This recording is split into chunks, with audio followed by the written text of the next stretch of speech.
কেউ কথা রাখেনি। ৩৩ বছর কাটল, কেউ কথা রাখেনি। ছেলেবেলায় এক বৈষ্ণবী তার আগমনী গান হঠাৎ থামিয়ে বলেছিল, শুক্লা দ্বাদশীর দিন অন্তরাটুকু শুনিয়ে যাবে।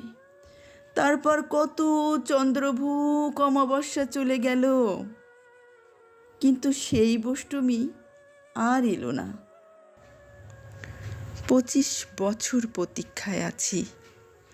মামাবাড়ির মাঝি নাদের আলী বলেছিল, বড় হও দাদা ঠাকুর, তোমাকে আমি 3 প্রহরের বিল দেখাতে নিয়ে যাব। সেখানে পদ্ম ফুলের মাথায় সাপ আর ভ্রমর খেলা করে। নাদের আলী, আমি আর কত বড় হব? আমার মাথায় এই ঘরের ছাদ ফুঁড়ে আকাশ স্পর্শ করলে তারপর তুমি আমায় 3 প্রহরের বিল দেখাবে? একটাও রয়্যাল গুলি কিনতে পারেনি কখনো। লাঠি লজেন্স দেখিয়ে দেখিয়ে চুষেছে লস্কর বাড়ির ছেলেরা। ভিখারির মতো চৌধুরীদের গেটে দাঁড়িয়ে দেখেছি ভিতরে রাস উৎসব। অবিরল রঙের ধারার মধ্যে সুবর্ণ কঙ্কন পরা ফর্সা রমণীরা কত রকম আমোদে হেসেছে। আমার দিকে তারা ফিরেও চায়নি। বাবা আমার কাজ ছুঁয়ে বলেছিলেন, দেখিস একদিন আমরাও।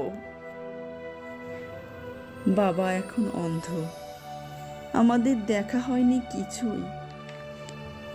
সেই রয়্যালগুলি, সেই লাঠি লজেন্স, সেই রাস উৎসব আমায় কেউ ফিরিয়ে দেবে না। বুকের মধ্যে সুগন্ধি রুমাল রেখে বরুণা বলেছিল, যেদিন আমায় সত্যিকারের ভালোবাসবে সেদিন আমার বুকেও এরকম আতরের গন্ধ হবে। ভালোবাসার জন্য আমি হাতের মুঠোয় প্রাণ নিয়েছি। দুরন্ত ষাঁড়ের চোখে বেঁধেছি লাল কাপড়।